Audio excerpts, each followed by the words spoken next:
When you think about military history, you probably picture these epic, sweeping battles, brilliant strategies, right? But here's the thing. Not all conflicts are won with cannons and cavalry. Sometimes the deciding factor is, soup. This is the wild but very true story of the Kettle War. I mean, you just can't make this stuff up. This quote just nails the absolute absurdity of the whole thing. This wasn't a war of heroes and dramatic last stands. It was a bizarre standoff decided by posturing and, yes, a ruined dinner. So that's the big question we're diving into. How does a major geopolitical dispute with real economic stakes between two powerful rivals somehow boil down to this one single, almost comical incident? All right, let's set the scene. It's October 1784. We're on the Scheldt River. This is a super important waterway that separates the Austrian Netherlands from the Dutch Republic, and tensions are, let's just say, at a boiling point. An Austrian ship is sailing straight for a Dutch warship, and it's looking to challenge a blockade that's been in place for over a century. So this ship, the Le Joseph, and yes, it was very pointedly named after the Austrian Emperor Joseph II, it was on a symbolic mission. This wasn't a battleship bristling with cannons. Its whole job was just to sail down the Scheldt and basically dare the Dutch to either back down or be the ones to fire the first shot. And the Dutch, well, they did fire. But this wasn't some thunderous broadside meant to sink the ship. Nope, they fired exactly one shot. A single solitary cannonball launched from their warship, the Dolfijn. And in a moment that is just pure historical chance, or maybe, incredible marksmanship, that one cannonball flies across the water, slams onto the deck of the Le Joseph, and smashes directly into the kettle that was holding the crew's dinner. The one and only casualty of the entire war was a pot of soup. The results of this battle, 0 human casualties. Not a scratch on anyone. But faced with the absolute catastrophe of a ruined dinner, the crew of the Le Joseph immediately surrendered. And just like that, the war was over. But how in the world did we get to this point? I mean, to really understand the soup, you have to understand the rivalry behind it. This whole confrontation was the result of more than 100 years of simmering tension. So this timeline gives us the quick version. It all really kicks off way back in 1648 with the Treaty of Munster.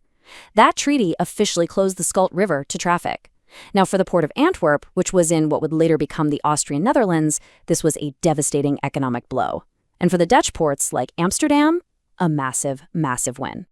And you can see here, the economic stakes could not have been higher. The Dutch Republic was thriving because it controlled the river. Meanwhile, the Austrian Netherlands, and especially the once great port of Antwerp, was just economically suffocating. For them, this wasn't just about a river. It was about their very survival.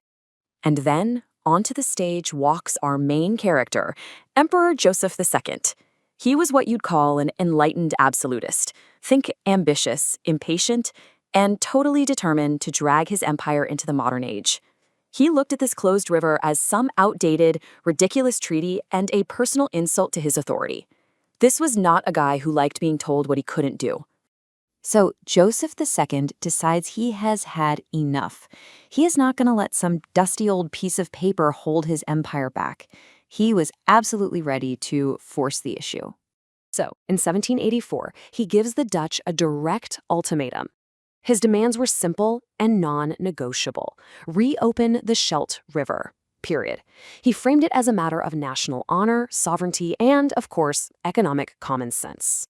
But the Dutch, they refused to budge. I mean, their entire economy was basically built on this advantage. So, with diplomacy going nowhere, Joseph moves to step 2. He figures a simple show of force will make the Dutch see reason and fold. And that's when he orders the Le Joseph on its fateful, soup-fated journey. So the so-called battle is over in a matter of minutes. One pot of soup is destroyed. But the diplomatic crisis? Oh, that is just getting started. How exactly do you walk back from a war, even one this ridiculous? Joseph was, to put it mildly, furious, absolutely livid. The incident was a huge blow to his imperial pride. He starts threatening a full-scale invasion, calling that single cannon shot a grave insult and an act of war.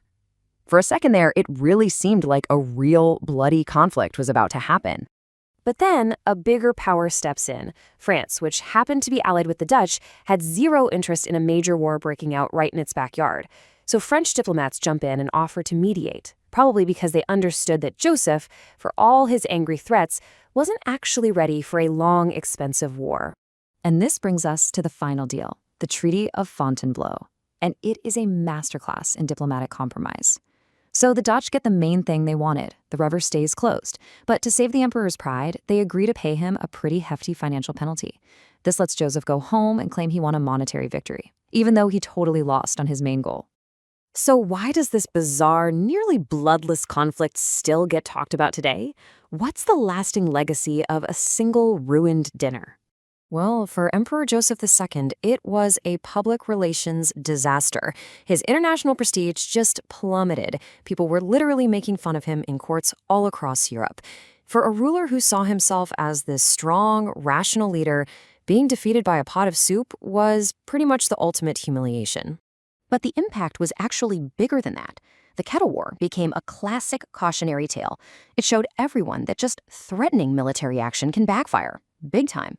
It also proved how powerful diplomacy and alliances can be. And most of all, it served as a warning.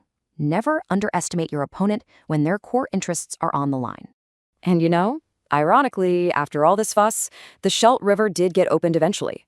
But it wasn't by Joseph II.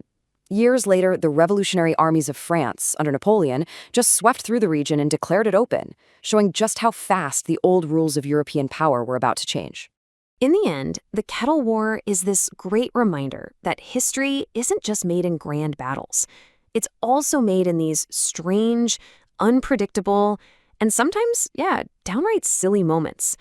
And it leaves us with a pretty fascinating question to think about.